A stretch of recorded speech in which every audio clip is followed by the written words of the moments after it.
আচলতে বিৰোধী বোলা কোনো বস্তু নাই। আচলতে বিৰোধীৰ কথা আচলতে আমি অলপ চলপ প্ৰচাৰ কৰি আছোঁ। আজি এনেকুৱাকৈ বিৰোধীৰ কথা, বিৰোধী ক'ত আছে এতিয়া? কংগ্ৰেছে হওক বা কমিউনিষ্টে হওক, কোনো ঠাইত বিৰোধী নাই। তথাপি যিহেতু গণতন্ত্ৰ, এইটো আমি সন্মান জনাই নিৰ্বাচনত অংশগ্ৰহণ কৰিছোঁ।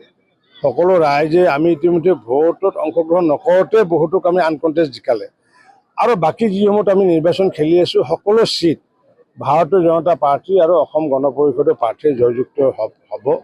আমাৰ অৰবিন্দ বৰ্মন ডাঙৰীয়া বিপুল ভোটত জয়যুক্ত হ'ব। কাৰণ কিয়, এই অঞ্চলৰ ৰাইজৰ লগতে বৃহত্তৰ সৰুপেটা ভৱানীপুৰ অঞ্চলৰ ৰাইজে স্বাভিমানী ৰাইজ, অসমীয়া স্বাভিমান তেওঁলোকৰ হৃদয়ত আছে, সনাতনী স্বাভিমান তেওঁলোকৰ হৃদয়ত আছে। গতিকে অৰবিন্দ বৰ্মন ডাঙৰীয়া আগন্তুক দিনত জয়লাভ কৰাৰ পিছত নিশ্চিত ৰূপত এই অঞ্চলৰ সৰ্বাংগ সুন্দৰ কৰাৰ কাৰণে প্ৰয়াস কৰিব।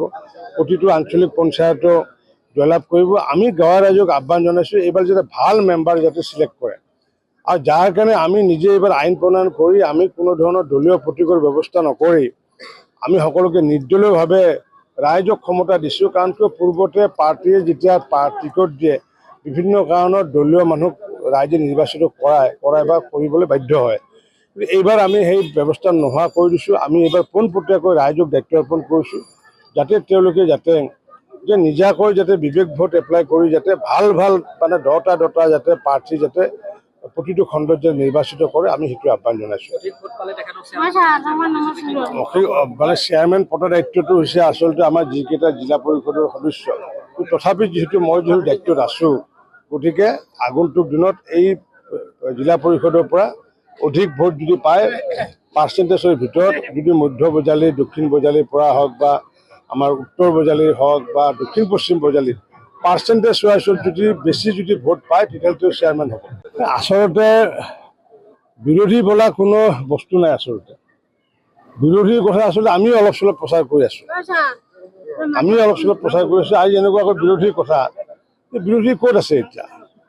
কংগ্ৰেছে হওক বা কমিউনিষ্টে হওক, কোনো ঠাইত বিৰোধী নাই। তথাপি যিহেতু গণতন্ত্ৰ, এইটো আমি সন্মান জনাই নিৰ্বাচনত অংশগ্ৰহণ কৰিছোঁ। সকলো ৰাইজে আমি ইতিমধ্যে ভোটত অংশগ্ৰহণ নকৰোঁতে বহুতোক আমি আনকণ্টেষ্ট জিকালে, আৰু বাকী যিসমূহত আমি নিৰ্বাচন খেলি আছোঁ সকলো চিট ভাৰতীয় জনতা পাৰ্টী আৰু অসম গণ পৰিষদৰ প্ৰাৰ্থীয়ে জয়যুক্ত হ'ব। আমাৰ অৰবিন্দ বৰ্মন ডাঙৰীয়া বিপুল ভোটত জয়যুক্ত হ'ব। কাৰণ কিয়, এই অঞ্চলৰ ৰাইজৰ লগতে বৃহত্তৰ সৰুপেটা ভৱানীপুৰ অঞ্চলৰ ৰাইজে স্বাভিমানী ৰাইজ, অসমীয়া স্বাভিমান তেওঁলোকৰ হৃদয়ত আছে, সনাতনী স্বাভিমান তেওঁলোকৰ হৃদয়ত আছে। গতিকে অৰবিন্দ বৰ্মন ডাঙৰীয়া আগন্তুক দিনত জয়লাভ কৰাৰ পিছত নিশ্চিত ৰূপত এই অঞ্চলৰ সৰ্বাংগ সুন্দৰ কৰাৰ কাৰণে প্ৰয়াস কৰিব। প্ৰতিটো আঞ্চলিক পঞ্চায়তো জয়লাভ কৰিব। আমি গাঁৱৰ ৰাইজক আহ্বান জনাইছোঁ, এইবাৰ যাতে ভাল মেম্বাৰ যাতে চিলেক্ট কৰে, আৰু যাৰ কাৰণে আমি নিজে এইবাৰ আইন প্ৰণয়ন কৰি আমি কোনো ধৰণৰ দলীয় প্ৰতীকৰ ব্যৱস্থা নকৰি আমি সকলোকে নিৰ্দলীয়ভাৱে ৰাইজক ক্ষমতা দিছোঁ। কাৰণ কিয়, পূৰ্বতে পাৰ্টীয়ে যেতিয়া টিকট দিয়ে, বিভিন্ন কাৰণত দলীয় মানুহক ৰাইজে নিৰ্বাচিত কৰাই বা কৰিবলৈ বাধ্য হয়। এইবাৰ আমি সেই ব্যৱস্থা নোহোৱা কৰি দিছোঁ। আমি এইবাৰ পোনপটীয়াকৈ ৰাইজক দায়িত্ব অৰ্পণ কৰিছোঁ, যাতে তেওঁলোকে নিজাকৈ যাতে বিবেক ভোট এপ্লাই কৰি যাতে ভাল মানে 10টা যাতে প্ৰাৰ্থী যাতে প্ৰতিটো খণ্ডত যে নিৰ্বাচিত কৰে, আমি সেইটো আহ্বান জনাইছোঁ।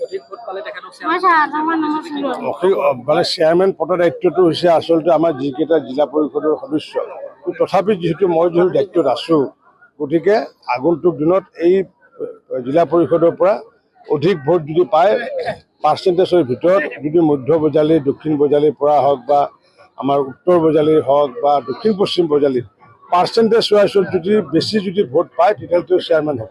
যিকোনো খবৰৰ বাবে যোগাযোগ কৰক 7099017330 লগতে 7099017110 নম্বৰত।